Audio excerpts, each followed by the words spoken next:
Rajya Sabha TV का ये बेहद ख़ास प्रोग्राम है गुफ्तगू, और गुफ्तगू में आज हैं हमारे साथ बेहद ख़ास मेहमान, जाने माने अभिनेता रंजीत।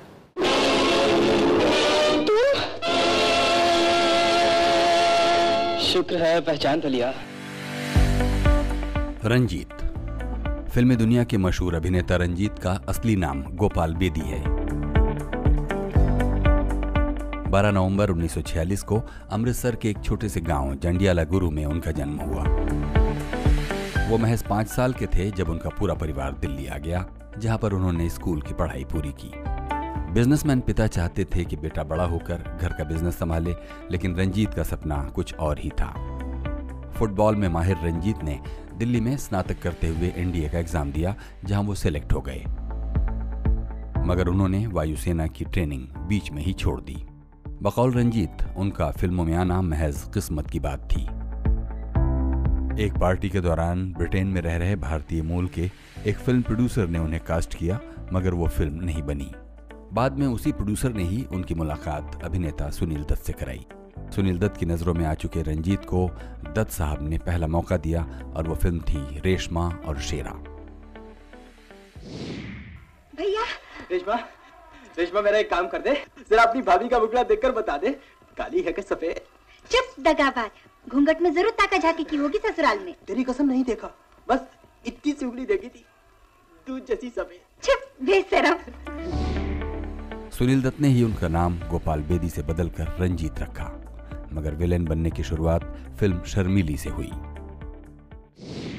लुक स्वीटहार्ट, जाने से पहले ये तो पूछती जाओ कि हमने तुम्हें बुलाया क्यों है। छोड़ दो मुझे, मेरा तुमसे कोई वास्ता नहीं। शर्मीली ही वो फिल्म थी जिससे उन्हें पहली बार फिल्मों में पहचान मिली। फोटोज, नेगेटिव, शादी से पहले पेशे खिदमत करूं या शादी के बाद कैप्टन साहब को भेज दूं? ओह, तुम मुझे धमकी देने आए हो, ब्लैकमेल करना चाहते हो?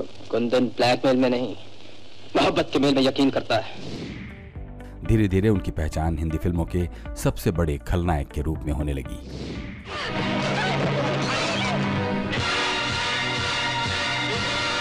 यही है वो अमर, लगा दो चूना। तो यही है वो अमरनाथ।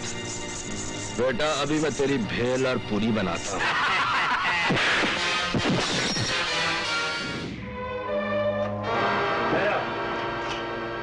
बलराज, सूटकेस नीचे रख दो। रख दो सूटकेस।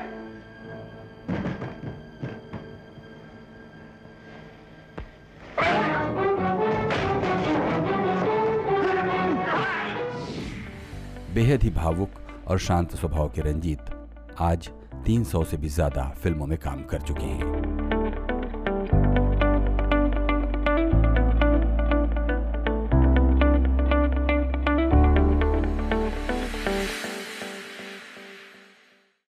रंजीत जी, बहुत बहुत स्वागत है। शुक्रिया जी। हमको बताइए कि जंडियाला गुरु जो आपका गांव बताते हैं, वहाँ आपका जन्म हुआ, कैसी जगह है वो?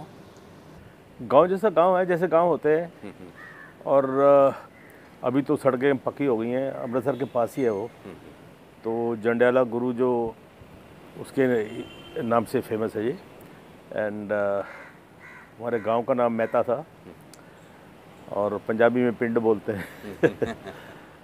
तो मैं एक बार एक्टर बनने के बाद गया था, तब का याद है क्यों वहाँ के फिर वो एमएलए आ गए, क्योंकि होता है ना कि वो बोलते हैं जी हाँ जी अपना है जी, ये रंजीत तो हमारे इधर है, गांव का है, फलाना है, ऑल दैट। फिर आई वेंट देयर, फिर उन्होंने सेवा वेवा की, फिर मैं गांव वालों को मिला। और बेसिकली मेरे जो ग्रैंडफादर थे, फैमिली थी, वो मोस्टली अमृतसर में था हमारा घर। और हमारे जो दादाजी थे वो प्रिंसिपल थे ये हिंदू सभा स्कूल के ना। तो बाकी पड़दादा को भी मैं देख चुका हूँ, पड़दादी को भी देख चुका हूँ, उनकी गोद में खेल चुका। मुझे याद है वो उनका जो बेड होता था ना, वो पाए बड़े बड़े होते थे ऐसे, तो उनके ऊपर ढक्कन घूमता था कोई, उसमें से वो कुछ निकाल के हमको दिया करते थे खाने के लिए। बादाम होते थे, पिस्ते होते थे, all that kind of stuff. तो जंडियाला गुरु पंजाब में अमृतसर के पास ही है। आप लोगों की कुछ खेती वगैरह थी वहाँ? खेती नहीं, ये जहाँ तक मुझे याद है कि इनके ये जो ये क्या बोलते हैं उसको, कपड़े का बिजनेस था ये कुछ। अच्छा, ट्रेडिंग करते थे। हाँ हाँ। आपके फादर क्या करते थे? फादर वही पहले अपने इसी कपड़े के बिजनेस में ही थे। फिर जब हम दिल्ली शिफ्ट कर गए तो वहाँ पर तभी 5-6 साल का ही था, 5 साल का था शायद, तो सारी फैमिली दिल्ली आ गई थी अमृतसर से। एंड मैंने उन दिनों में, मुझे याद है कि कुछ राइड्स वगैरह होते थे, हम तो छोटे होते थे, लेकिन छत पे जब जाते थे तो दूर दूर आगे आग लगी होती थी, घर जल रहे होते थे, ऐसा कुछ मुझे अच्छा मेरी मेमोरी में है। और फिर नारों की आवाज़ आती थी, और Mahadev, Allahu Akbar and all that. तो उन दिनों में हमें मालूम है कि हमारी दादी, औरतें जो होती थी, ये जो किचन के बर्तन होते हैं ना, तो वो सब उल्टा उल्टा करके ऊपर चादर वादर लपेट लेते थे। अच्छा। ताकि कोई तलवार मारे या कुछ ही मारे, उसकी अलग शील्ड बन जाती थी। तो इस तरह मैंने फिर वो भी देखा हुआ है कि जब अंग्रेज़ वो गली में परेड करते थे, तो हमारी जो गली थी अमृतसर में, वो अंग्रेज़ों की प्लेटून आती थी, जो 15-20 जो होते थे, टक टक टक, तो सब फटाफट अपने घरों में घुस जाते थे। तो एक बार मेरा छोटा भाई रह गया था बाहर ही। अच्छा। तो ये वॉज क्रॉलिंग स्टेज पे था, तो अंग्रेज़ों ने उसको देखा, हुआ प्यार व्यार किया, हम खिड़की से देख रहे वो छोड़ के फिर चले गए। ये यादें हैं कुछ पुरानी। फिर आप लोग दिल्ली क्यों आए थे? यही, जब मेरा ख्याल है, जो हमने तो डिस्कस नहीं किया क्यों आए, क्योंकि हम तो बहुत छोटे थे। मेरा ख्याल है कि ये राइट्स वाइट्स की वजह से ही कुछ होगा कि एक और जगह ढूंढ ली जाए, तो इसलिए फादर केम टू दिल्ली। फिर then he started his own business. ये जो इलेक्ट्रिकल गुड्स होती थी उन दिनों में, कंसील्ड वायरिंग करते था, और पाइप होता था, pipe and junction box and tees वगैरह जो भी होती थी, conduit piping and all that, वो मैन्युफैक्चर करते थे। 10-12 आदमी थे और चलता था घर अच्छा था। फिर दिल्ली में आपकी पढ़ाई हुई वहीं? जी हाँ। क्या पढ़े आप?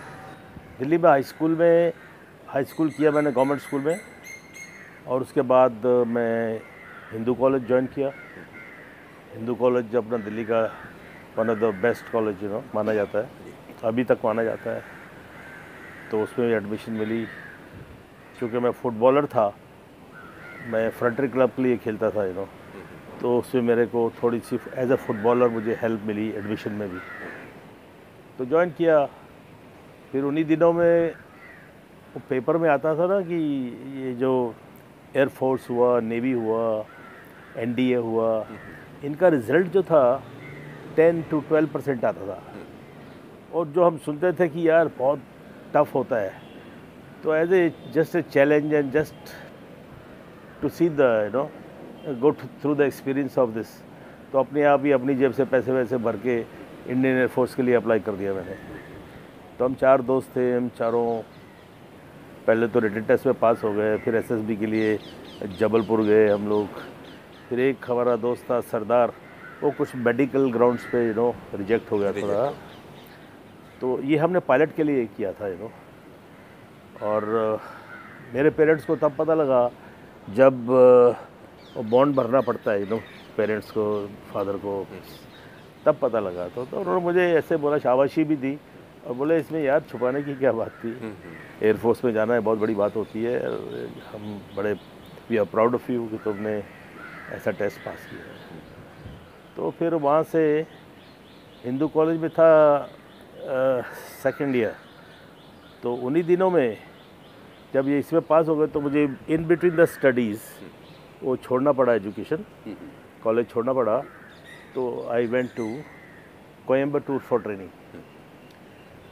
तो वहाँ पर 4-5 महीने के बाद ही शायद किस्मत में कुछ और लिखा था, 4-5 महीने के बाद ही मैं एयरफोर्स से निकाल दिया गया।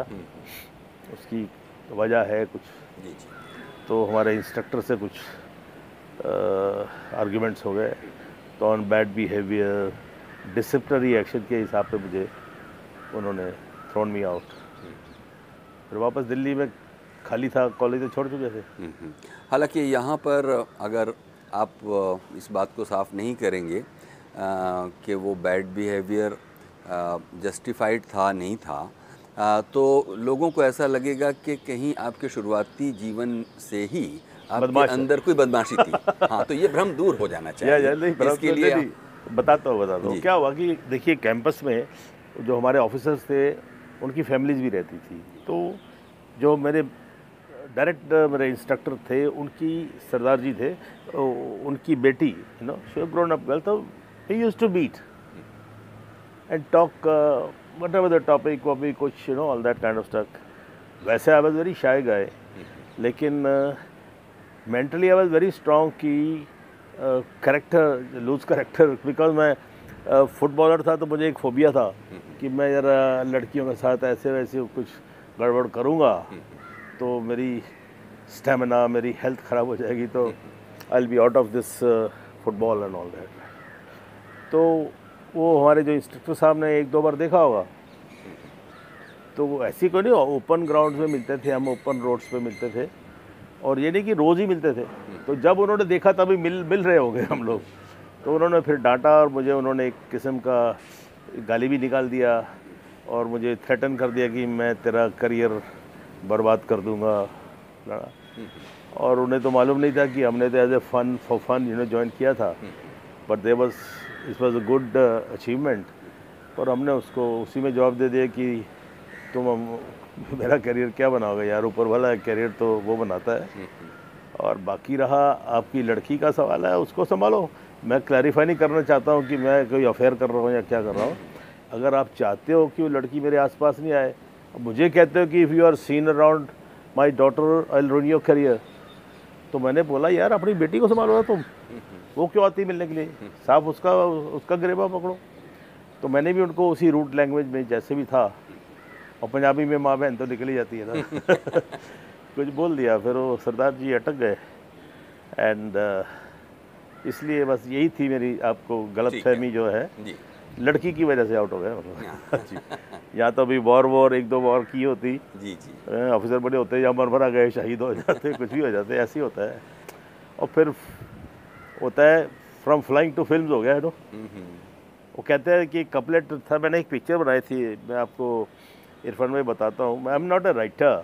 राइटर लोग क्या होता है कैसे लिखते हैं, कुछ कंसीव करते हैं मेरे हिसाब से, और कुछ जो लाइफ का जो उनके एक्सपीरियंसेस होते हैं उनको इनकॉर्पोरेट करके कैरेक्टर्स बनते हैं। तो मैं जब बहुत बिजी था तभी मैंने ये कपलेट अपनी पिक्चर के लिए लिखा था कि किसे मालूम है ये दुनिया बनी किसके लिए, क्या पता आया है इंसान यहाँ किसके लिए, किस्मत हर घड़ी बदलती है मगर किसके लिए, ज़िंदगी भर का ये अनजान सफ़र किसके लिए। क्यों मेरे दिल में ये आया कि मैं इतना काम क्यों कर रहा हूँ, किसके लिए कर रहा हूँ। मैं वेजिटेरियन हूँ, कोई शराब वराब नहीं पीता हूँ, सोशल ड्रिंकिंग हाथ में पकड़ लिया, सिगरेट नहीं पीता हूँ, और कोई क्लबों की आदत नहीं है। मैं किसके लिए इतना काम करता हूँ। मेरे माँ बाप आते हैं या मेरे और कोई रिश्तेदार आता है बॉम्बे, तो मेरे पास टाइम ही नहीं होता है, क्योंकि मैंने अगर टाइम दे दिया तो मुझे जाना पड़ता था। तो फिर इसका जवाब तो किसके लिए काम कर रहे हैं, माँ बाप ने कभी पूछा नहीं क्या कमाते हो, किसको देते हो, कहाँ खर्चा करते हो। तो मैं बोला क्या ज़रूरत है किसके लिए काम करने का। तो then I stop signing pictures. तो दूसरी बात है बात की। तो ये कब डेस्टिनी में लिखा होता है। कब आपने बंद कर दिया फिल्म? डेस्टिनी में लिखा होता है ना कि क्या आगे करना है। जैसे हमने कभी आपकी इंफॉर्मेशन के लिए मैं ज़िंदगी में अपनी भी अभी तक मैंने 400-500 पिक्चरें की हैं कुछ यू नो, तो उसमें 10-15 ही देखी है मैंने। I have not seen and I am not fond of seeing movies. और कई लोग मुझे बोलते हैं यार तुम्हें मालूम होना चाहिए क्या हो रहा है, कौन कैसे एक्टिंग कर रहा है, क्या कर रहा है। मैं बोला I don't want to copy anybody, I don't want to be inspired by anybody. मैं जो करता हूँ या करना चाहता हूँ मैं अपना ही, आप देखेंगे कि मेरे जितने भी रोल्स मैंने किए हैं, चाहे डाकू के, डाकू तो डाकू ही होता है, लेकिन उसमें अपना अंदाज़ होता था, तो लगता नहीं था कि किसी की कॉपी कर रहे हैं ना, all that kind of stuff. तो मेरी पहली ज़िंदगी पिक्चर थी गाइड, उससे पहले कभी पिक्चर नहीं देखी। उन्हीं दिनों में हम दोनों चल रही थी, उससे बढ़िया बढ़िया डायलॉग, ऐसा मज़ा आया। जैसे वो अभी तक मुझे याद है हम दोनों के डायलॉग, गाइड के डायलॉग, वो उनका हम दोनों में वो एक बार वो 2 कैरेक्टर मिलते हैं जो देव साहब ने डबल रोल किया था। और वो एक कैप्टन है, एक मेजर है, वो जंग के मैदान में मिलते हैं तो वो डायलॉग अभी तक टच करते हैं। देखिए वॉर होती है, उधर भी कुछ इंसान मरते हैं, उनके घर वाले रोते हैं, हम खुश होते हैं। हमारे मरते हैं तो वो बड़े प्राउडली बोलते हैं हमने इतने मार दिए, लेकिन इधर रोना धोना भी चलता है। तो उन्होंने लिखा कि कहता है कि इस जंग के मैदान में इतनी मोहब्बत पाई जाती है, जहाँ इतनी नफ़रत होती है उससे कहीं ज़्यादा नफ़रत पाई जाती है। अरे कैप्टन तुम जानते हो तो बताओ, दुनिया में ऐसी कौन सी ताकत है जो हमें अपने कंधों पर बंदूकें रखने पर मजबूर कर देती है। हालांकि हम जानते हैं कि जंग बुरी है, हिंसा बुरी है, नफ़रत बुरी है। कैप्टन पेट की आग या शोहरत की भूख या देश का प्यार या हमारी इंसानियत जो हैवानियत के खिलाफ भड़क उठती है, इंसान के अंदर का लोहा हमेशा अपनी चमक दिखाने के लिए मौके की ताक में रहता है, और जब उसे मौका मिलता है तो वो ये नहीं देखता कि किसी की माँ का दिल टूटता है, किसी की बहन का दिल टूटता है या किसी की प्रेमिका का दिल टूटता है। अब देखिए 50 साल पहले के डायलॉग अभी तक है याद है ना। कहाँ पे देखी थी आपने ये फिल्म? ये दिल्ली में एक ओडियन सिनेमा कनॉट प्लेस में नून शो आता था रेड्यूस रेट पे, जी जी, 8-9 में, और उन्हीं दिनों में फिर गाइड चलती थी फुल शो। तो मैं तो निकल जाता था जब घर से, तो जाके कॉलेज में फुटबॉल वगैरह खेलना। अभी भी कॉलेज से तो मैं छोड़ चुका था, लेकिन I used to go to the cafe वैफे, अपने यार दोस्तों के साथ में बैठना उठना। आप लोग कितने भाई बहन हैं वैसे? अभी हैं क्या सर, अभी तो थे। हाँ। मैं सबसे बड़ा हूँ और मुझसे 2 छोटे भाई थे, तो एक एक करके वो गए। फिर माँ बाप भी गए, हालांकि मैंने उनको यहीं बुला लिया था। वो अफसोस नहीं है कि मैं उनके पास नहीं था, पर पास था, लेकिन कुछ नहीं, ऐसे ही हमारे साथ डार्ट्स खेल रहे हैं, 1 घंटे के बाद दुनिया में नहीं है। ऐसे ही माँ मंदिर में उधर भजन गा रही हैं, तो कहते जी और रंजीत के पापा आ गए मेरे को लेने के लिए, मैं जा रही हूँ उनके साथ। उनकी सहेलियाँ उनको पकड़ के, नहीं बहन जी ऐसा, अरे नहीं मैं जा रही हूँ, वो देखो खड़े। तो वो लोग ऐसे चले गए ना। दोनों कितने 7 महीने के बाद गए। अच्छा। पहले फादर गए, मदर आफ्टर 7 मंथ्स। मैं आपको एक किस्सा इस बारे में सुनाना चाहता हूँ। हमेशा बोलते हैं ना, माँ को औलाद बहुत प्यारी होती है जी। मेरे जो पेरेंट्स थे, माँ बाप थे, इधर हमारे नज़दीक ही एक मंदिर है, हरे राम हरे कृष्ण। तो मियाँ बीवी जो 40-45 साल की जो शादी की ज़िंदगी एकदम ऐसे आजकल तो सुबह शादी होती है, रात को नमस्ते जी हो जाती है। एक ही जगह सोना, एक ही जगह खाना, उसने बोला ये करना, उसने बोला हाँ जी, उसने बोला ये नहीं करना, हाँ जी, मतलब इस तरह की लाइफ गुजारी हुई इकट्ठे। तो वो शाम को इकट्ठे वॉक के लिए जाते थे या मंदिर घूम के आ जाते थे। वहाँ रोज़ की रूटीन थी। हाँ। शाम को चाय वाय पी, उसके बाद चले गए। अब जब मेरे फादर चले गए जब, तो हम तीनों भाई थे, तभी मेरे भाई जिंदा थे, बहन दिल्ली से आई हुई थी। तो मेरी माँ और मेरी बेटी पैदा हुई थी, she was about 6-7 months old. मेरी माँ जो थी, अभी उनको मंदिर लेके कौन जाए, तो हम लोग गए उनके साथ में। वो ये सामने भगवान की जो मूर्तियाँ हैं उसके सामने खड़ी है। अब देखिए, तीनों बेटे, तीनों बहुएँ, पोते पोतियाँ, मेरे भाइयों के बच्चे पैदा हो चुके थे, मेरी बेटी, सब पास है उसके साथ। और डायलॉग क्या बोल रही है वो, सुनने वाला है, भगवान को बोलते हैं कि आज तो तू बड़ा खुश होगा कि आज मैं अकेली आई हूँ तेरे पास। मतलब उसको आप बोलते ना माँ का औलाद प्यारी, उसको तो वही आदमी चाहिए था जिसके साथ उसने है। सॉरी यार, खैर लाइफ है। इसी तरह फिर माँ भी ऐसी चले गई, वही मैं भगवान से यही दुआ करता हूँ यार, जाना तो सबको है, जब भी बुलाना हो तो यार ये अस्पतालों के चक्कर में ऐसे ही बुला लेना जैसे माँ बाप को बुलाया है। एंड खैर ये तो लाइफ में है ही, एवरीबडी हैज़ टू गो। तो I come from this kind of a family. अब मैं एक्चुअली जब फिल्मों में आया तो उन दिनों में फिल्में जो थी ये अच्छे उस पर नहीं देखी जाती। उस पर आएंगे कि आप फिल्मों में आए कैसे। जी जी। जैसा कि आपने बताया, शायद आप लोग 3 भाई और बहन, एक छोटी बहन। एक बहन। बहन है मॉडल टाउन दिल्ली में। अभी हैं वो। अभी हम 2 ही बच्चे हैं हाँ, हाँ। उस पीढ़ी में से। अच्छा, तो ये सब करते हुए में घर में सिर्फ अकेले आप ही थे जो फिल्मों की तरफ जिसका रुझान जी हुआ, और तब आपके फादर को, मदर को ये देख कर के आप ये सब करने वाले हैं फिल्म, वो क्या कहा करते थे? नहीं, रुझान नहीं था मेरा। ये भी एक, जैसे एयरफोर्स में गया, हाँ, हाँ। उसके बाहर निकले, तो ऐसे ये मैं एक दिन अपने एक दोस्त के घर में था। दिल्ली में? दिल्ली में था जी। और वहाँ शाम को हम लोग कहीं बाहर खाना खाने के लिए जाने वाले थे, और उसके घर में ही मेरे दोस्त के फादर के कुछ गेस्ट आए हुए थे, कुछ छोटी मोटी पार्टी चल रही थी। तो जब तक दोस्त तैयार हो रहा था, मैंने बोला चलो मैं अंकल को जाके नमस्ते करके आ जाता हूँ। तो आई वेंट देयर, उनसे बात किया, और बेटा कैसे हो, क्या है आजकल, क्या कर रहे हो, पर बातचीत चल रही थी। वह अंकल अभी कॉलेज छोड़ा, अभी देखते क्या करना है, ऑल दैट। मैं ऐसे जैसे टर्न किया तो एक आदमी खड़ा हुआ था वहाँ उनके साथ ही stop me, a young man, well dressed, और सिगरेट होल्डर के अंदर सिगरेट और ऑल दैट, इधर स्कार्फ वाफ, जैकेट वैकेट पहनी हुई। तो कहने लगा, यार would you like to work in a film? अंग्रेजी में ही पूछा उसने। तो मैंने सोचा, यार ये जो फिल्म वाले होते हैं ना, बम्बई से आते हैं, मैंने पूछा नहीं कौन हो तुम, क्या है, ये आते हैं नॉर्थ में, पंजाब में जाते हैं, अनाउंस कर देते हैं लड़का लड़की हीरोइन चाहिए, हीरोइन ढूंढ रहे हैं, हीरो ढूंढ रहे हैं, तो फिर वो एक्सप्लॉइट करके झूठे वादे करके साले चले जाते हैं।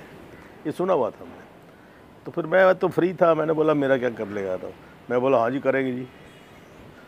हालांकि मैंने वो जैसे आपको बोला कि मैंने सिर्फ 2 ही पिक्चरें, गाइड देखी थी और वो देखी थी हम दोनों। हाँ जी, हम दोनों।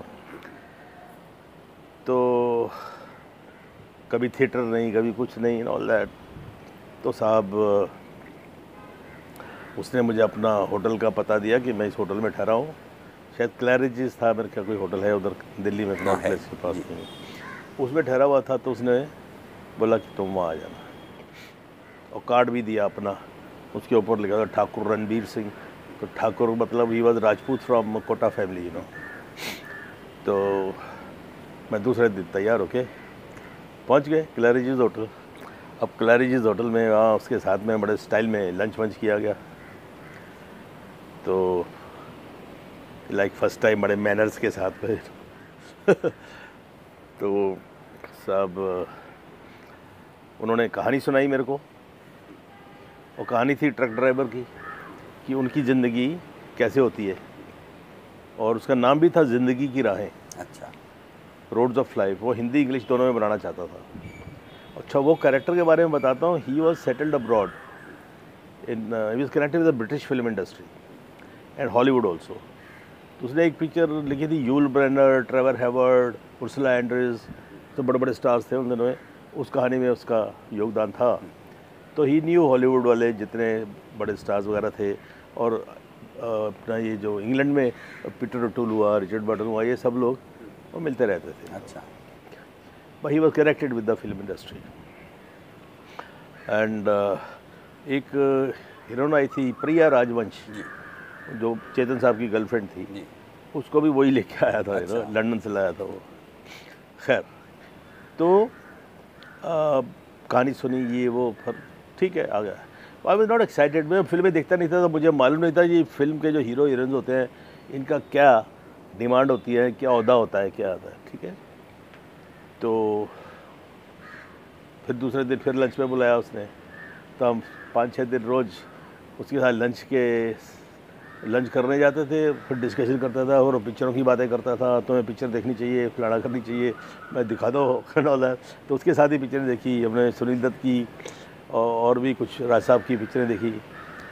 तो साहब वहाँ पर रात को उसके साथ ही जो दिल्ली के सोशलाइट्स वगैरह थे, और रोज़ कोई ना कोई खाना वाना। एयरफोर्स में हम रम पीनी सीख ली थी, फ्रैंकली स्पीकिंग, यू नो। तो रम पकड़ लेते थे, नहीं वहाँ तो स्कॉच मिल जाती थी, मतलब पीना आ गया था कैसे पीनी है।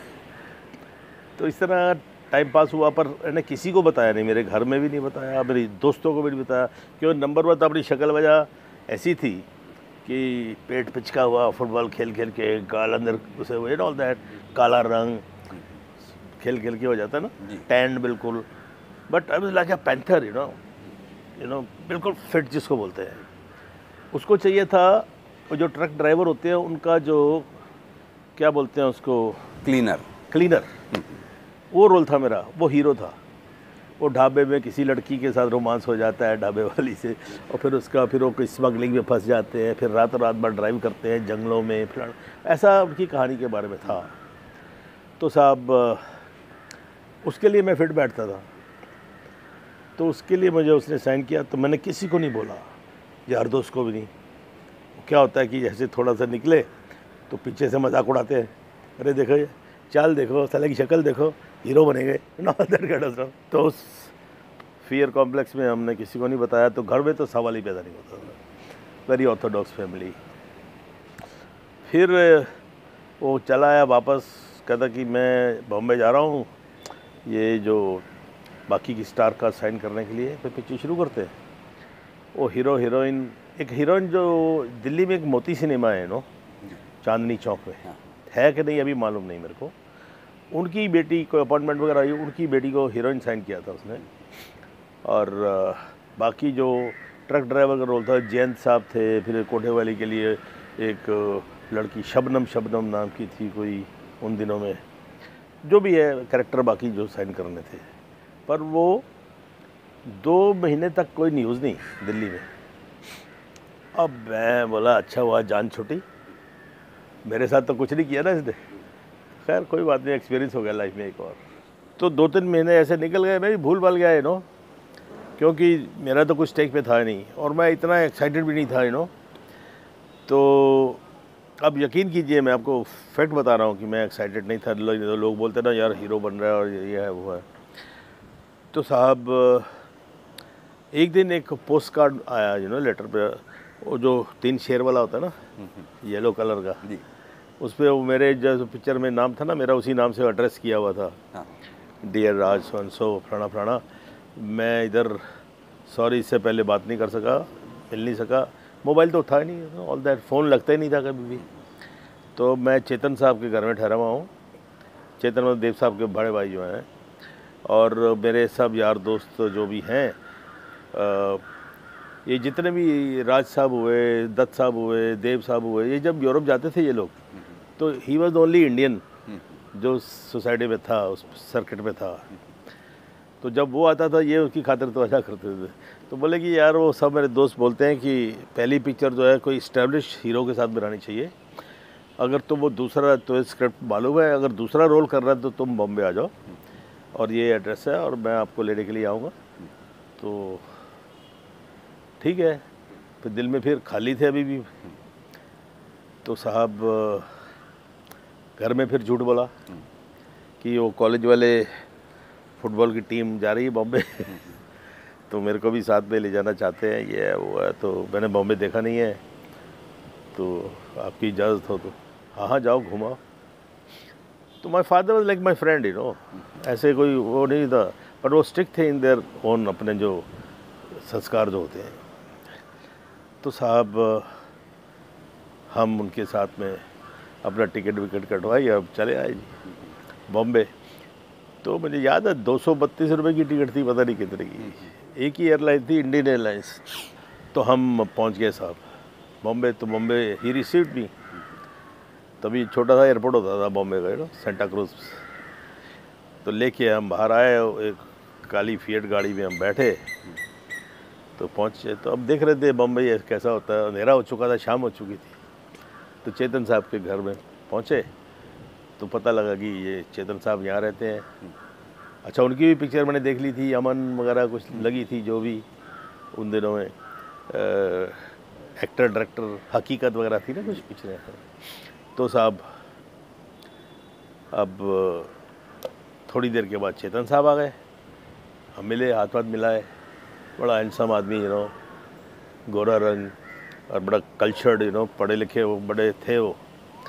और बैठ के बातें फिर वो ड्रिंक चालू हो गया उनका, और ड्रिंक के बाद में थोड़ी देर में एक लड़की एंटर की।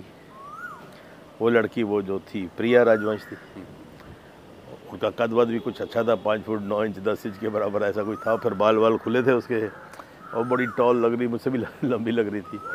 तो हम तो दिल्ली की लड़कियां देखी हुई थी, जो 2 गुत्ता करके इधर 2 चोटियाँ बना के तेल वेल लगा होता था, all that kind of stuff. तो पहली बार एक सजी हुई लड़की देखी हमने, लड़की क्या और जो भी समझे आप। तो गोरा रंग, उसके पिंक और ये वो, और आवाज़ भी कुछ बड़ी कल्चर्ड वॉइस। तो बातें कर रहे थे, फिर इंग्लैंड की बातें कर रहे थे। तो जहाँ पर वो हंसते थे मैं भी हंस पड़ता था थोड़ा सा, क्यों मेरा तो टॉपिक था नहीं, बस एक बार मिला दिया। तो मेरा नाम असली नाम गोपाल है जी। तो वहाँ बैठे हुए थे हम, तो उसके बाद में खाना, वो बातें कर रहे, गालिब सेंटिनरी की, दिलीप साहब की। दिलीप साहब ने बहुत दारू पी लिया, फिर चांदी के गिलास में ड्रिंक पे दारू दिया गया, और ऐसी कुछ बातें कर रहे थे। दैट वाज थोड़ी इंटरेस्टिंग फॉर मी। तो उसके बाद एक छोटी टेबल ही थी, जब 4 जने हम बैठ गए, इधर मैं, इधर चेतन साहब, इधर प्रिया, इधर वो रोनी, रणबीर सिंह जो लेके गया, उसका नाम रोनी था, निकनेम अच्छा। तो आम आए खाने के बाद, अच्छा। अल्फांसो।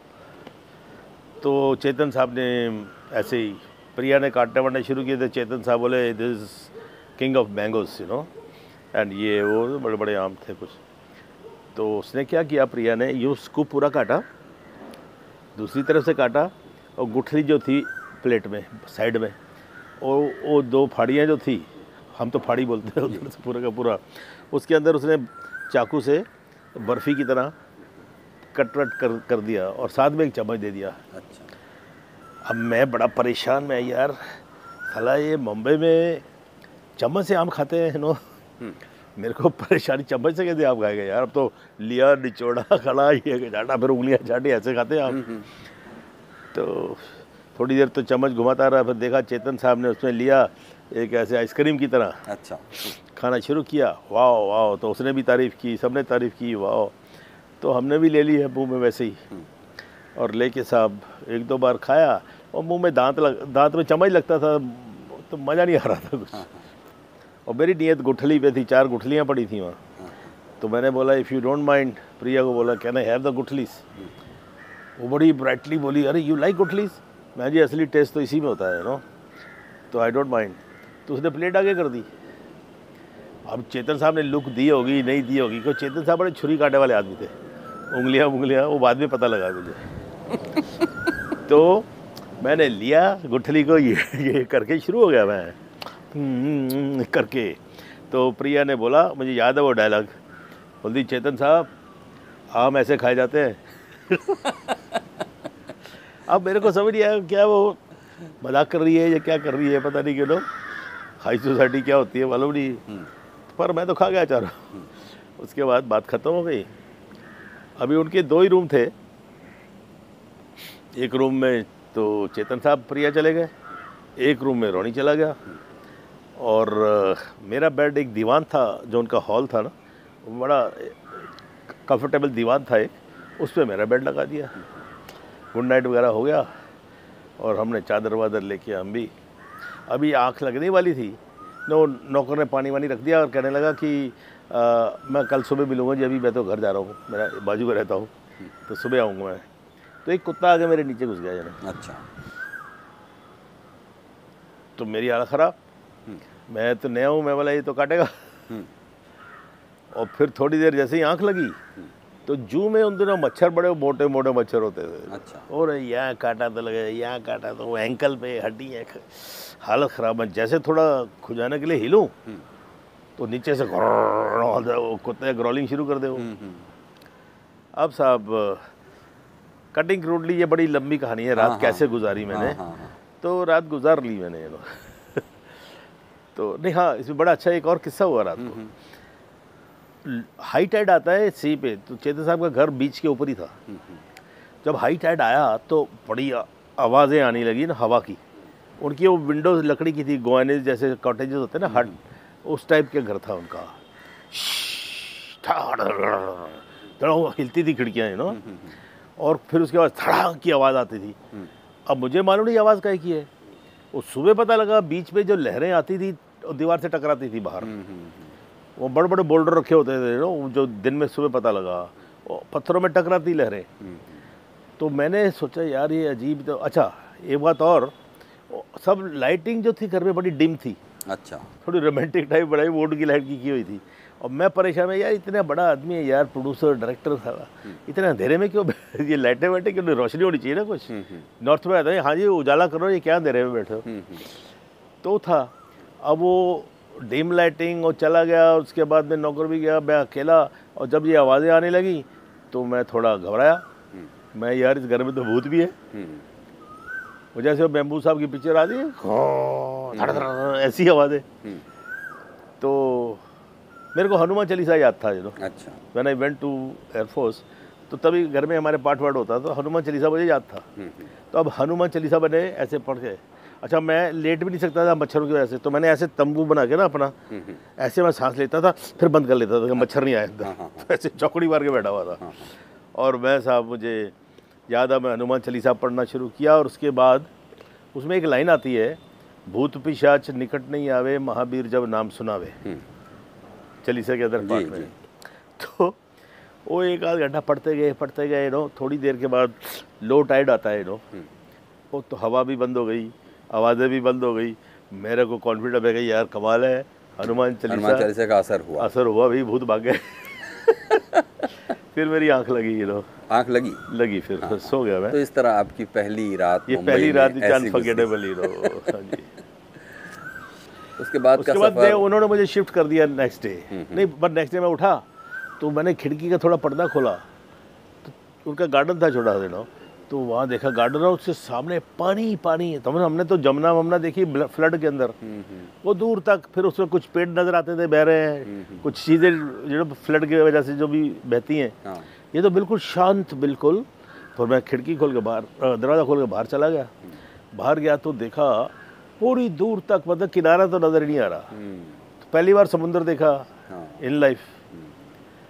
तो बीच पे ऐसे देखा तो बिल्कुल क्लीन, अभी तो बिल्डिंगें बन गई ना सब।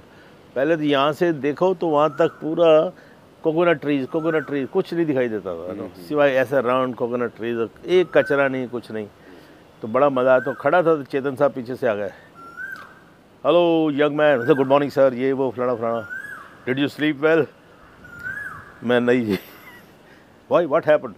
मैं जी मच्छरों ने काट के ये मैंने, oh this man, I'm so sorry, we also sleep under mosquito net, you should have given your mosquito net, ये this man, I'll kick him out, ऐसा कुछ। मैं जी कोई बात नहीं है वो। इतने में प्रिया भी आ गई, फिर वो रोनी भी आ गया। फिर ये इधर ही मेरे घर सन एंड सैंड होटल है ये। फिर नेक्स्ट डे मेरे को वहाँ शिफ्ट कर दिया। यही एक ही होटल था, और एक उधर था आगे जू होटल, ये बाद में बने जितने भी होटल हैं। यहाँ शिफ्ट हो गए। फिर दूसरे दिन मैं सुनील दत्त साहब को मिला उधर ही, he had come for swimming and all that. तो ऐसे कहानी लाइफ की चालू हुई। और फिर इस मुंबई विजिट के बाद फिर क्या कभी दोबारा आपको वापस दिल्ली जाने की ज़रूरत, कि अब वापस चला जाता हूँ, अब यहाँ कुछ नहीं रहा? आई नौबत आई। हाँ। अब क्या हुआ, रोनी के जो फाइनेंसर्स थे दे बैक्ड आउट। तो रोनी को चमचा टाइप नहीं था, बोला ठीक है आप पैसा लगा रहे हो ना, तो ठीक है, आप पैसा मिलेगा, इंटरेस्ट मिलेगा, जो भी है डील जो भी हुआ। तो Ronnie every evening he was invited, और these Gujarati chaps were they, Marwaris and Gujarati जो पैसा लगा रहे थे। तो वो अपने घरों में तो ये नॉन वेज और शराब और ये चीज़ें तो कर नहीं सकते थे। तो हमने फिर एक बंगला लिया था इधर किराए पे। वो शाम को दफ्तर वफ्तर बंद करके आ जाते थे, इधर खाना पीना चलता था। तो एक असिस्टेंट था हमारा मिस्टर इम्तियाज़, जैन साहब का बड़ा लड़का, अमजद का बड़ा भाई, वो ही वॉज चीफ असिस्टेंट। तो हम उसके हवाले करके शाम को किसी पार्टी में सूट वूट पहना रोज़ चले जाते थे। और फिर क्या हुआ, कुछ गड़बड़ हुई, दे बैक्ड आउट। और वो मेन हीरो के लिए साइन किया उसको, संजय खान को, और ग्रे वाला रोल था वो मैं करने वाला था। फिर अभी जब ये बैक्ड आउट हो गए तो रोनी ने बोला कि मैं यार लंदन जाता हूँ, मेरा वो रैंक ऑर्गेनाइजेशन के पैसे हैं, वो मैं वो लेके अपनी पैसे से पिक्चर बनाएगा। तो मुझे अकेला छोड़ के चला गया। अब इस दौरान के अंदर जो 1-2 महीने निकले, मेरे सब दोस्त बन गए थे बहुत अच्छे। दत्त साहब became very fond of me. वो पहले दिन से ही उनके घर में गया तो मदर इंडिया को देखा उसी शाम को। ऐसे मेरी लाइफ शुरू हुई, लेकिन ये जो 1-2 महीने गुजरे उसमें आपके खर्चे कैसे चले? नहीं, ये मुझे 700 रुपीज़ पर मंथ देते थे कंपनी के, हाँ रोनी, हाँ। और कंपनी के उसमें अकाउंट में एज अ फीस, अच्छा। वो मेरी जमा होती रहती थी। हाँ। समझे नहीं आप? यानी आपको एक ऐसी फिल्म के पैसे मिलते रहे जो बनी नहीं? बनी नहीं। हाँ, पर मैं था ना, अटैच तो था ही, अटैच तो थे ही। तो आई वाज साइंड हाँ। एज अ पर मंथ, जब तक पिक्चर बनेगी तब तक मिलता रहेगा। यानी आपको शुरू में ही ये मुंबई की फिल्म कारोबार का थोड़ा सा उसकी हकीकत शुरू के 2-3 महीनों में ही कुछ साफ? नहीं, कारोबार वारोबार नहीं पता लगा मुझे। अच्छा। पहले हफ्ते के अंदर आई मेट फर्स्ट डे चेतन साहब प्रिया, दूसरे दिन दत्त साहब, सुनील दत्त साहब और नरगिस जी, और तीसरे दिन राज कपूर साहब के स्टूडियो में। Within 1 week I met all the top star जो होते ना, उनको पर्सनली ऐसे क्लोज बैठ के। तो ऐसा तो कभी कोई सोच ही नहीं सकता ना, बाहर वाला आदमी। तो वो लोग क्या सोचते थे, वो जो बाद में पता कि ये मैं जो हूँ और रोनी का कोई रिश्तेदार हूँ या भाई हूँ या छोटा हूँ, मैं उसकी प्रोडक्शन में हेल्प करने के लिए उसके साथ में आया हूँ। अच्छा। तो कभी उन्होंने मुझे ऐसी फीलिंग नहीं दी कि यार तुम एक्टर। और जब रोनी चला गया तो मैं यार इनको रोज़ मिलता था। ये मेरे इधर यहाँ बैडमिंटन खेलते थे, फिरोज़ खान, संजय खान, मैं, एयर इंडिया के 1-2 कैप्टन भी थे। तो साहब शाम को खाना वाना, ये वो पार्टी वार्टी, तो मेरा अपना पर्सनल खर्चा बिल्कुल ही नहीं था, ज़ीरो था। समझे नहीं आप? तो ये कोई भी किसी ने बोला नहीं यार तुम रोनी गया, तुम एक्टर क्यों नहीं बनते हो? तो मैंने अपने आप से ही बोला यार I think I am not fit for this line. अच्छा, ये सब बड़े हैंडसम, सुनील दत्त बड़े handsome, Sanjay Khan very handsome, Raj Kapoor साला बिल्ली आंखें, ये गालों में से खून निकल रहा है, ऑल दैट वेरी हैंडसम। तो जितने भी लोगों को मिला, राजकुमार साहब अगेन, वो भी क्या आवाज़ और एवरीथिंग तो आई थॉट कि आई am not fit for this line, इसलिए कोई बोलता नहीं है। अब जाते हैं वापस। अब तकदीर में कुछ और लिखा हुआ था। मैं एक दिन उन्हीं दिनों में एक रेस्टोरेंट में खाना खा रहा था, और फिर मुझे मौका मिला, दिलीप साहब का जो घर है, मुझे वहाँ पर भी उठ के भाई, he became frond of me, तो उसने मुझे ऑफ़र किया you stay here, don't spend rent and all that kind of stuff. ऐसी चीज़ें मेरे को बहुत ऊपर वाले ने दी कि जो कभी घर से पैसा भी मंगवाने की नौबत नहीं आई। और कभी उधर उन दिनों में ये होता था, नो न्यूज़ गुड न्यूज़ है, चिट्ठी विट्ठी नहीं गई तो कोई बात नहीं, ऑल दैट। तो साहब वो क्या नाम लेते हैं, मैं उधर खाना खा रहा था दोपहर में, तो एक लड़का आया।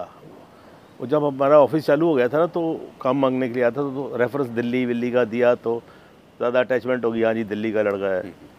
तो उसने आगे मुझे बोला, अच्छा मैंने इनको मिलना भी बंद कर दिया, दत्त साहब को, सबको, तो रोज़ मिलते थे दत्त साहब ने मेरे लिए घोड़ा मंगवाना शुरू किया बीच में राइडिंग करने के लिए। सो मुझे बोला यार दत्त साहब एक पिक्चर बना रहे हैं रेशमा और शेरा, यार उसमें मुझे किसी भी डिपार्टमेंट में डलवा दे यार। तो used to live as a paying guest. तो कह रहा मेरा साल भर का खर्चा निकल आएगा, क्योंकि जब आउटडोर जाते हैं तो 1.5 शिफ्ट मिलती है, और खर्चा कुछ होता नहीं है, खाना वाना सब प्रोड्यूसर का होता है। तो मैं बोला अच्छा जाकर चल खाना वाना तो खाओ। खाना वाना खाया, उसके बाद वो जहाँ खा रहे थे वो पास में ही दत्त साहब का ऑफिस था, लिंकिंग रोड में। तो मैं चला गया, तो जाते ही वो उनका जो मैनेजर था, अरे गोली साहब, प्यार से गोली बुलाते थे सब, मुझे निक नेम गोली था। तो एज ए फुटबॉलर, अब एज ए गोलकीपर तो श्रीडम गोपाल था। तो बोले गोली साहब आप किधर हैं, दत्त साहब आपको डांटते हैं, आपने कोई एड्रेस नहीं दिया, कुछ नहीं। मैं क्या हुआ क्या? तो बोले कि ऐसे ऐसे रेशमा शेरा बन रही है, उसमें वहीदा रहमान के भाई का रोल है और राखी के हस्बैंड का रोल है, वो आप करना है। दत्त साहब ने बोला आपको बोला है, राजपूत का रोल है करना, ऑल दैट। तो मेरे को बड़ा अच्छा लगा। मैं यार मैंने कभी काम नहीं मांगा और कभी ऐसा बोला नहीं, तब वेरी स्वीट ऑफ दत्त साहब कि उनके माइंड में मैं था। तो मैंने बोला अच्छा ठीक है। दत्त साहब कहाँ? बोले मद्रास हैं, कल आएंगे सुबह। मैं ठीक है कल मैं आके मिलता हूँ। और दूसरा ये लड़का है, इसको कहीं भी फिट कर दीजिए, तो मेरा प्रॉब्लम में है। तो वो लड़के को तो फिट करा दिया मैंने, और मैंने बोला मैनेजर को कि मैं कल दत्त साहब को मिलने आऊँगा। दत्त साहब के ऑफिस आते थे, साइन वाइन करके वहीं से स्टूडियो चले जाते थे एयरपोर्ट से। तो मैं गया तो बोले जी वो तो देखिए कोयल बोल रही है आम के बगीचे में। अच्छा, तो मैं मिलने के लिए गया और पता लगा दत्त साहब एयरपोर्ट से सीधे फिल्मिस्तान चले गए शूटिंग पे ही। तो मैं जैसे ही वहाँ से जाने लगा ऑफिस से, तो मैनेजर ने मुझे बोला, मैनन ने, कि गोली साहब वो कल आप जब गए थे आपके लिए एक फ़ोन आया था। मैं किसका? वो बोले कि वो मोहन कुमार। मैं जी मोहन कुमार तो नहीं, मैं मोहन सहगल को जानता हूँ। हाँ हाँ, मोहन सहगल का फ़ोन आया था, तो वो पूछ रहे थे आपके बारे में। तो मैंने बोला हाँ मोहन सहगल को जानता हूँ, मैं फ़ोन करता हूँ। तो मोहन जी को फ़ोन किया मैंने। He was a big producer director those days, you know, Saajan वाजन लगी थी उनकी पिक्चर। तो वो बोले कि यार एक पिक्चर बना रहा हूँ, नया लड़का नई लड़की लेके, और उसमें एक रोल है तो करेगा। अब मैं परेशान, मैं मोहन जी में आता हूँ। मैं इनको किसी को भी मिलना बंद कर दिया, सबको वापसी की तैयारी हो चुकी थी। तो मैं गया उनको मिलने के लिए, और मरीन ड्राइव पे रहते थे, बांद्रा से मैं गया।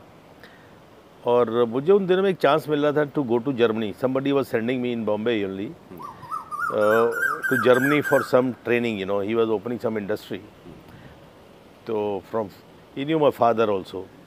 तो उनको मैं मिला, आई बम्प्ड इनटू चौपाटी पे ना। तो उनको नहीं बताया मैं फिल्मों के लिए, ऐसे मैं तो बोला घूमने के लिए आया हूँ।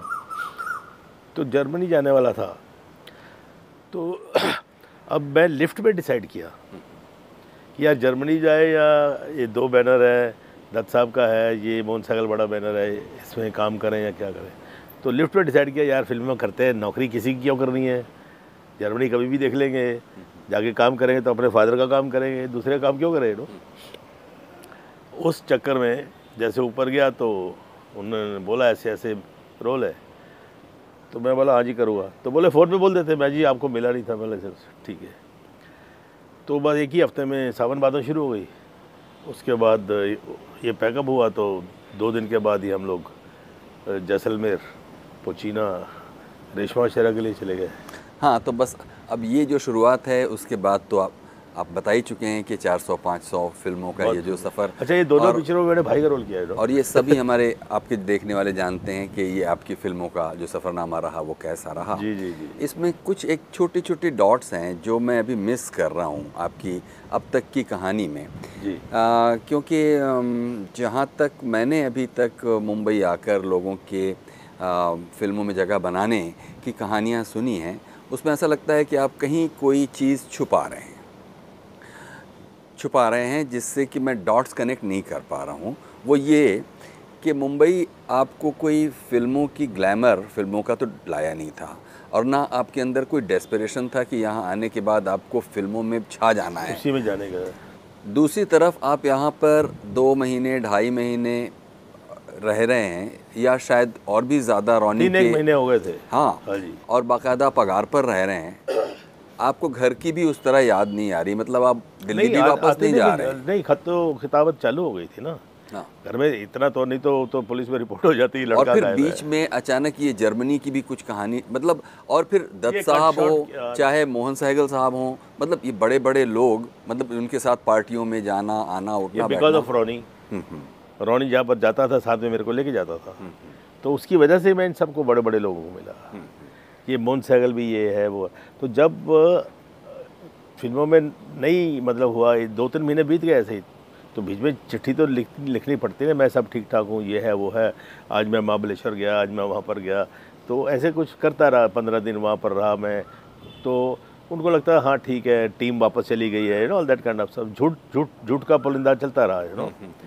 और जब वो ख़त मिलते रहे तो उसमें कोई परेशानी वाली भी बात नहीं थी, क्योंकि मैं कोई स्टडीज़ वगैरह तो छोड़ ही चुका था। तो बाकी रहा ये दत्त साहब को मिलना, सबको मिलना, ये बिकॉज ऑफ रणबीर सिंह। हर शाम को he was invited to different parties and get togethers, तो उसकी वजह से। और वो क्या हुआ, पहले सन एंड सैंड में ठहराया, फिर उन्होंने बंगला किराए पे ले लिया, उधर ही ऑफिस खोल लिया, और उसी ऑफिस में 4 बेडरूम हॉल था, बड़ा बंगला था, हमने ऑफिस खोल लिया। एक रूम उसके पास था, एक मेरे पास था, तब बाकी 2 और रूम थे।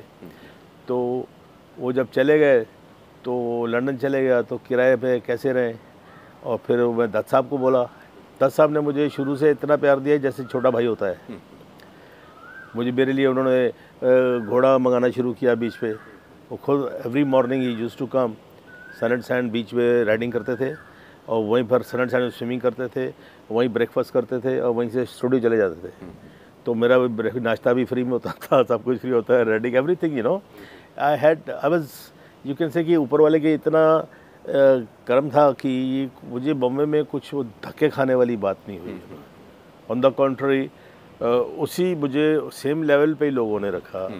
फिर जब मैंने वो बंगला छोड़ा, दत्त साहब ने मुझे बोला तू वो छोड़ दे, सामान गैराज में रख दे, चाबी दे दे, रोनी जब आएगा तो सेटल करेगा, तो बाकी तेरा तो अपना सामान लेके उधर आ जाओ। सामान क्या है, एक थैला ही होता, एक बैग था।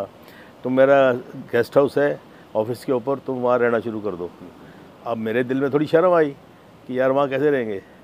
तो फिर एक आध हफ्ता हमने कहीं गुजारा। तो फिर वो उसकी वजह से हमको, रोनी की वजह से हम दिलीप साहब के घर में भी कई बार गए। तो उनका जो छोटा भाई था एहसन खान, वो घर में होता था, बेचारा बीमार था। तो सब he was living on Dilip Kumar only. तो हम लोग भी जाते थे, वो सेम प्लेटफॉर्म होता था, प्रोड्यूसर आते थे, उसी को भी मिलते थे, बड़े बड़े ए भीम सिंह, ये साउथ के एंड ऑल दैट। तो दिलीप साहब के सामने भी मुझे बैठ के सेम टेबल पे मौका मिला। तो अब इतनी देर में तो पता लग गया था कि वैल्यूज़ क्या है, बड़े बड़े स्टार्स क्या होते हैं and all that, you know. तो अभी भी वो एक होता ना, और अरे यार ये, अरे यार ये, ऐसा नहीं था, क्योंकि सब चीज़ इजीली मिल गई मेरे को। और जहाँ तो धक्के खाए होते, जहाँ देखा कि हाँ जी वो गया और वो देखा लोग देख रहे हैं, वो तो मौका नहीं मिला। तो फिर आपने इस तरह से फिल्मों में एक शुरुआत अपनी कर दी। इस तरह शुरुआत हो गई। हाँ, और करनी नहीं। हाँ, हो गई। मैं तो किसी को नौकरी दिलाने के लिए गया। हाँ। तो रेशमा शेरा मिल गई। हाँ। रेशमा शेरा मिली तो सावन भादों का फ़ोन मिल गया। तो किसी ने मोहन सहगल को बोला कि वो लड़का जो है दत्त साहब का काफ़ी दोस्त है, राइडिंग वाइडिंग स्विमिंग करता है, आप उनके ऑफिस में उनका एड्रेस मिल जाएगा। एक लड़की थी शबनम, जैसे बिंदु है ना, उसी कैटेगरी की थी, वो लेवल की। ये वो वाली शबनम नहीं थी जो रोनी की फिल्म में होने वाली थी? नहीं, ये कोई और शबनम थी उसकी फिल्म में। हाँ, वही शबनम हमारी फिल्म में भी थी। अच्छा। लेकिन she had worked in Mohan Sehgal's picture Saajan, you know. तो गुड लुकिंग गर्ल मैम का रोल करती थी वो। तो वो शबनम हमारे यहाँ भी था। उसने बोला कि वो दत्त साहब का दोस्त है, ये है वो, तो पता लग गया। तो शबनम ने ही बताया था मोहन सहगल को। तो फिर मोहन जी से बात किया तो फिर बात हो गई। और वो मैं जब चौपाटी में जो जर्मनी का मिला तो उसने बोला इधर क्या कर रहे हो, बॉम्बे घूमने आया हो, क्या करते हो? मैं पढ़ाई तो छोड़ चुका हूँ अभी, अंकल वापस जाएंगे ना। वो गुजराती था कोई। तो अच्छा ठीक है, वो अपने घर ले गया। अब देखिए ना किस्मत, उसके घर में सब ताश खेलते थे, 10 पैसा पॉइंट है, पता नहीं ऐसा कुछ सस्ती सी। और मैं हर रोज़ कोई ना कोई 100-200 रुपये जीत जाता था उनसे। फिर उसी के बच्चों को लेके सामने चौपाटी थी तो आइसक्रीम वगैरह खिलाना, खर्चा करना। तो अपना वो नहीं था कि कुछ कैटेगरी में, वो रहा वैसे ही। तो उसने फिर एक दिन ऑफ़र दिया मेरे को कि मैं तो मैं नया प्लांट लगा रहा हूँ, तेरे को मैं भेज देता हूँ, बाकी तेरे फादर को लिख देता हूँ चिट्ठी विट्ठी करके अगर दिया। तो इस तरह चलता है, you know, all that kind of stuff. तो रंजीत जी, अब हम लोग बातचीत को थोड़ा वाइंड अप करने की तरफ बढ़ेंगे जी, क्योंकि हम उस पर बात नहीं करेंगे कि ये जो 300-400 फिल्मों में अलग अलग तरह की आपने कैसे मिली, वो मिलती गई। हाँ, और हमारे देखने वाले, आपके देखने वाले जानते हैं कि उनमें आपने क्या किया। ये बताइए कि ये एक अजीब बात है कि आप एक ख़ास तरह का किरदार करते हैं। वैसे तो मुंबई में यानी फिल्मों में एक भेड़ चाल चलती है कि एक 2-3 फिल्में एक ख़ास तरह के किरदार में आप कामयाब कर दें तो एक टाइप कास्टिंग का एक ख़तरा हमेशा बना रहता है, वही बन जाती है। हाँ, यानी आपके पास और कुछ दूसरा करने के लिए ना तो कोई रिस्क लेता है और आप भी एक उस तरह के कंफर्टेबल जोन में चले जाते हैं और उसी तरह से चीज़ें चलती रहती हैं। कोई बात नहीं है, वो सब आपने किया। लेकिन ये क्या अजीब बात है कि एक आदमी जो विलेन का रोल कर रहा है उसको क्या समाज में भी विलेन की तरह देखा जाए? ये तो एक बचकानापन हुआ। सबको मालूम है वो फिल्म थी और फिल्म में वो एक किरदार कर रहा था। नहीं, अपना इरफान भाई, ऐसा सोचने वाले मासेस नहीं होते। जो मेन जो पब्लिक होती है, आप पढ़े लिखे हैं तो आप तो सोचेंगे यार ऐसा नहीं होना चाहिए सोसाइटी में। जो मासेस होते हैं, इवन पढ़े लिखे, मेरे साथ तो ऐसा हुआ कि मेरे जो काम का जो इम्पैक्ट था, जो असर था, उनको लगता था कि ये ऐसा होगा। देखिए, मैं शराब नहीं पीता, मांस नहीं खाता और सिगरेट नहीं पीता हूँ। वो क्या सोचते थे कि सुबह उठ के चाय की जगह दारू से शुरू करता होगा है और कच्चा मांस खाता होगा।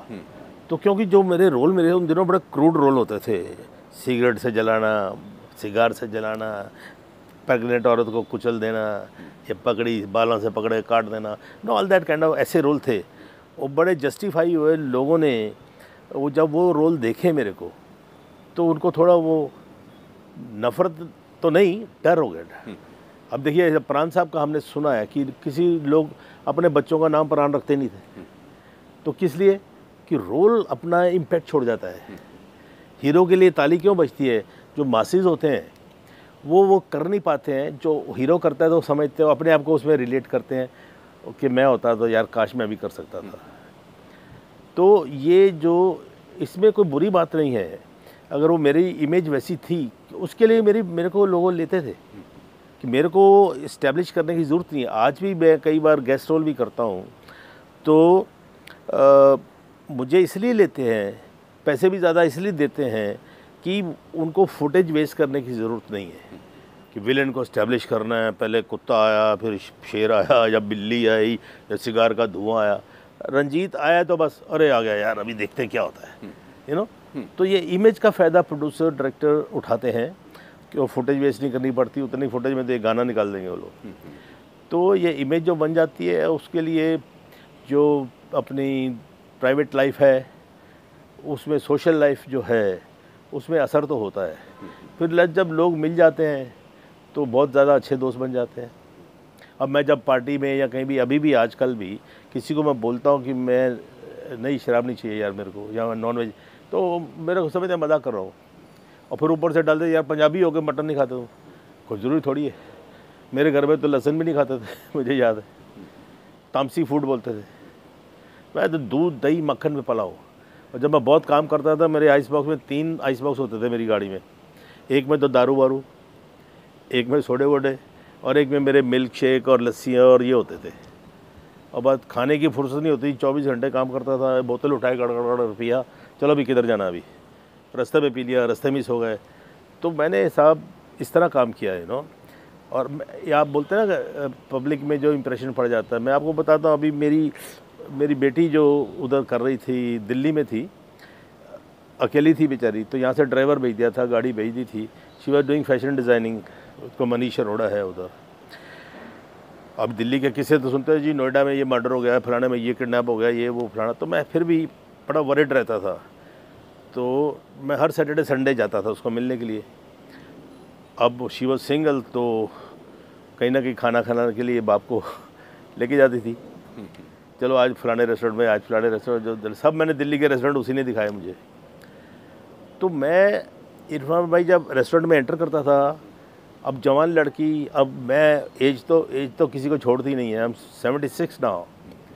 तो वो लोग मेरे को ऐसी डर्टी लुक देते थे, डिस्गस्टिंग, कि यार इस आदमी को शर्म नहीं आती, लाना था यार, साला बुढ़ा हो गया, अभी भी जवान लड़कियां लेके घूमता है। उनको तो मालूम नहीं है मेरी बेटी है। तो मैं ज़ोर से ऑर्डर वॉर्डर लेने थे, स्टूडेंट वगैरह, साहब क्या लेंगे, वो तो पहचानते थे। तो मैं ज़ोर से बोलता था, विच इज़ बैड मैनर्स, अरे यार बेटी के साथ आया हूँ, जो खिलाएगी खा लूँगा यार, उससे पूछो ऑर्डर लो, मेरे से क्या लेते। फिर वही लोग, sir my wife wants to have a picture with you, my daughter wants to have a picture with you. तो इमेज का फ़र्क पड़ता है। जब उनको पता लगा बेटी के साथ आया तो it does make a difference. फिर मैंने कॉमेडी भी की। मेरी माँ ने जब पहली बार जब ये राखी के साथ रेप सीक्वेंस हुआ, मुझे तो घर से निकाल दिया ना, मैं प्रीमियर पे ले गया उन लोगों को। मैं बोला शाबाशी मिलेगी आज, तो भी ऑटोग्राफ लेते हैं मेरे। 3rd पिक्चर थी मेरी वो। तो साहब मैं गया, वो तो कहीं थिएटर से प्लाजा में पता नहीं कहाँ प्रीमियर हुआ था, वो चले गए घर।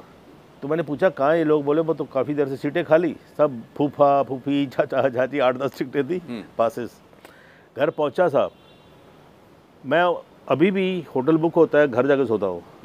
पहले तो अपना घर था, माँ बाप थे, तो अभी क्या जाके सिस्टर के घर में सोता हूँ मैं। अभी वही है, हम लोग होटल में सोना या अपनी सिस्टर के पास जाता हूँ मैं, रात को 2 भी बज जाए तो मैं पहुँचा घर पे साहब। प्रीमियर के बाद में पार्टी हुई है शोका होटल में, तो देखा क्या वहाँ कॉन्फ्रेंस चल रही साहब, सारे बैठे हुए हैं। और जैसे मैं अंदर गया तो साली ऐसी डर्टी लुक दे रहे हैं कि अभी कोई गोली मार देगा। मैं बड़ा परेशान है जी, क्या हुआ जी। मैं सोचा कोई गड़बड़ हो गई यार, बैड हो गया कुछ। तो माँ उठ के आई, उसने डांटा मेरे को, तेरे को शर्म नहीं आती, तू इस घर में आया कैसे। मैंने क्या हुआ, लड़कियों के कपड़े फाड़ता है, ये करता है, वो करता है। अरे मैं जी वो दफ़ा हो जाओ, निकल जाओ यहाँ से, इससे पहले कुछ हो जाए। परेशान। तब जाके राखी को मैंने बीच में डाला तो जाके वो फैसला हुआ जी। बोले नी सोनी कुड़ी, नी भोली कुड़ी, देखो जी वो बाल खिंचता है, लानत है, वो रोल कर रहा है, वो डॉक्टर का करो, फलाने का करो।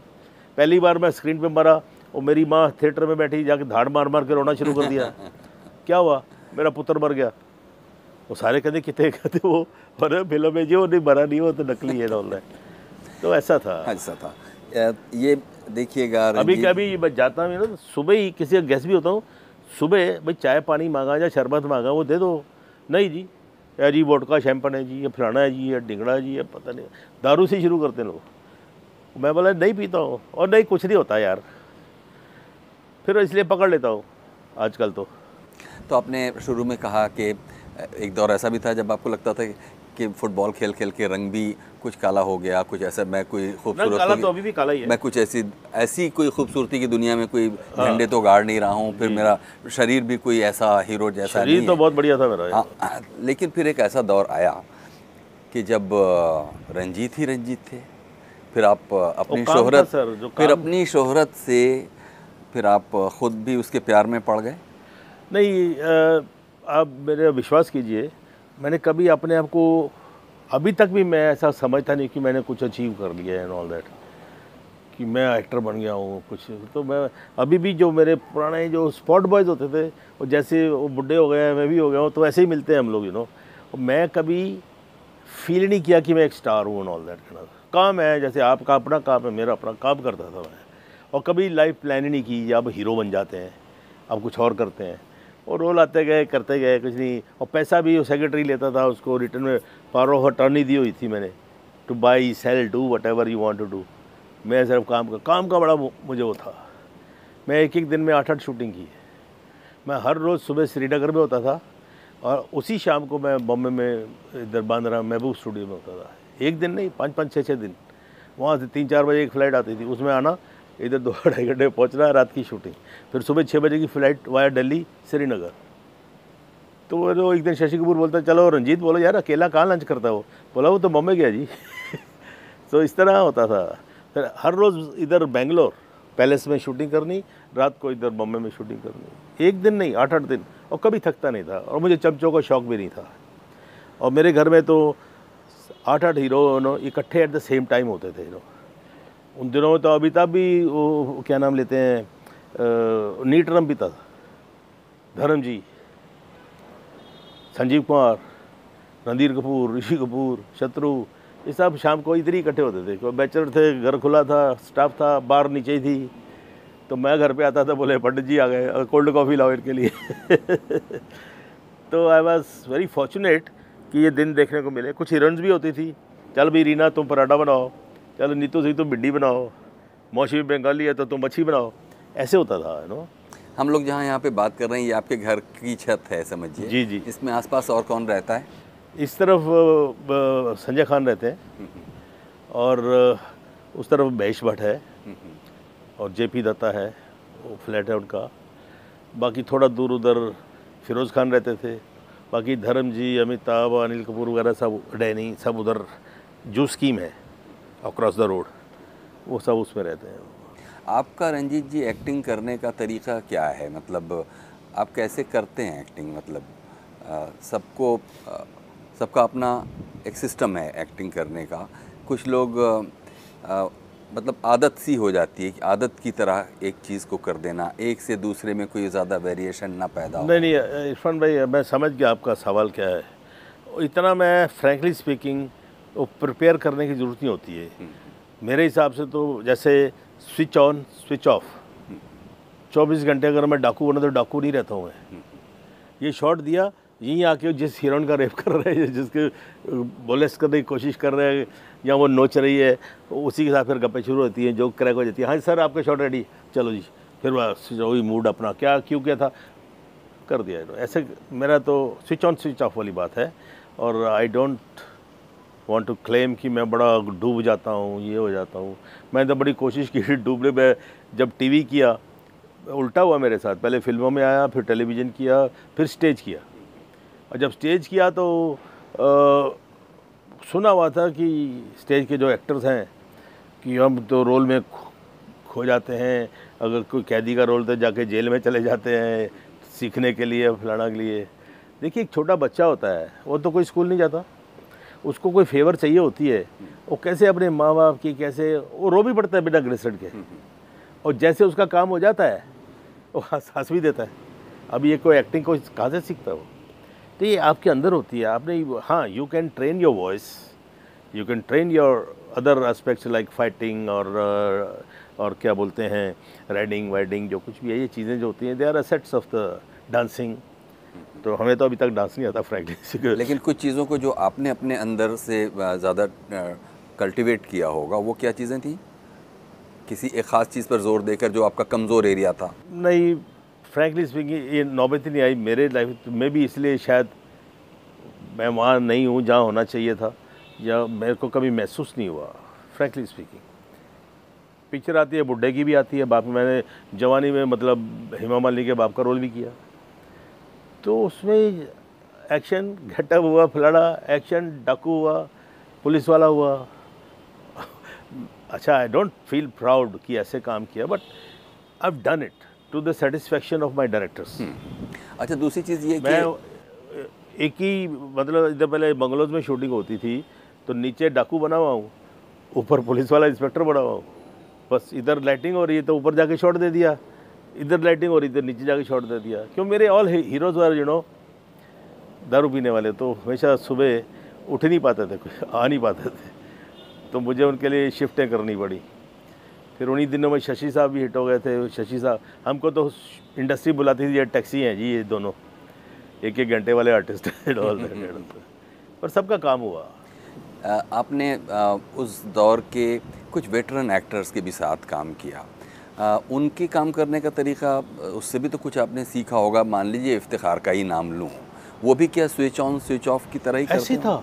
अभी हमने, देखिए, मैंने राज साहब के साथ काम किया, वो भी मजाक करते थे, जोक करते थे। ओम प्रकाश जी के साथ किया, सुनील दत्त साहब के साथ काम किया, मतलब सीनियरिटी था, राजकुमार साहब, तो शॉर्ट में भी हम लोग मजाक करते थे एक दूसरे के साथ। ये नहीं कि हाँ जी मूड बना के बैठ गए जी, सुबह से कुर्सी पे नीचे करे। प्राण साहब highest disciplinary action, you know, उनका 10 बजे बोला तो 10 बजे out the dot with makeup आ जाते थे, यानी कि 10 बजे स्टूडियो आए तो 2 घंटे मेकअप। उनका शॉट आने वाला 3 बजे तो 10 बजे लगा के बैठे होते थे दाढ़ी। वो हम लोग को कभी कभी शर्म आती थी, यू नो, यार प्राण साहब सेट पे बैठे हैं, हम रूम में बैठे हुए हैं, चलो यार वही जाके बैठते हैं। तो प्राण साहब चेस खेलना, ताश खेलना, ये सब सेट पे होता था। लड़कियां पास में, अभी क्यों एसी तो होते नहीं थे, तो मैं तो मजाक चलता सबके साथ एक जैसे ही था, यार जाए हमारी बारी आती है पता नहीं तुम कोई और नया चक्कर चालू कर देती हो। हाँ सर, शॉट रेडी, चलना तेरे को बताता हूँ, तू आ। तो जाके फिर शुरू उधर बच के कहा जाएगी, ए छमिया। और मेरे डायलॉग भी नहीं होते थे, हिरोइन जाते ही कुत्ते कमीने खबरदार जो मुझे छुआ तो भगवान के लिए छोड़ दो, ये ऐसे ही डायलॉग होते थे। और आखिर में आपसे रंजीत जी पूछेंगे कि आपका ज़ाती अनुभव क्या कहता है कि विलेन बेकार ही बदनाम है? बदनाम तो हीरो लोग ज़्यादा बदनामी का काम करते हैं, मतलब जो हीरो बनकर ज़िंदगी जिन्होंने गुजारी, पर्सनल लाइफ में तो करते हैं। मेरे हीरो मुझे बहुत जलते थे हीरो, ये बड़े बड़े कहते यार सारी पिक्चर में रंजीत मज़े लेता है, जब हमको हीरोइन मिलती है सारी पिक्चर ख़त्म हो जाती है। दी एंड आ जाता है, विच इज़ अ फैक्ट।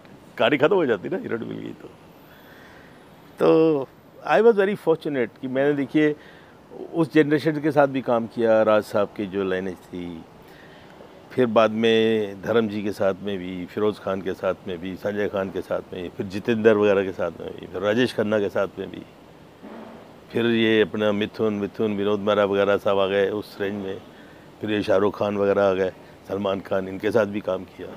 अभी भी कर लेता हूँ, अभी आई am not chasing like that. अब मूड में आता कर लेता हूँ, नहीं आता तो नहीं करता हूँ। आखिरी फिल्म कौन सी की आपने? नाम तो याद नहीं रहता, क्यों मैंने बोला ना कि किस साल में? नहीं, साल में अभी भी ख़त्म किए, एक आतंकवादी को पिक्चर ख़त्म की है अभी भी मैं आज शूटिंग से आया हूँ। पर आजकल वो रोल नहीं होते हैं ना, जो मैं काम करता है वो तो ख़त्म हो गया पहले, ठीक है जी। और नंबर 2 फैशन ने मरवा दिया मेरे को। आजकल की हीरोइन साड़ियाँ नहीं पहनती, तो मेरा काम तो ख़त्म हो गया ना। क्या खींचूँ क्या फाड़ूँ, कुछ है ही नहीं ना। हाथ लगाएंगे तो हीरो आएगा, पिटाई शुरू हो जाएगी। खैर वो तो ट्रेंड बदलता रहता है हमेशा, ट्रेंड कीप्स ऑन चेंजिंग। पहले आया जी वो सोशल डोमेस्टिक अपनी फैमिली ड्रामे होते थे, फिर एक्शन आ गया, डाकू आ गए। हर पिक्चर में सुबह उठ के जहाँ क्या शॉट है जी, आप घोड़े पे बैठे, एक आदमी बंदूक है, गांव में जाके उसके चौधरी को मारने का, ऑल दैट काइंड ऑफ। तो डाकू होते थे।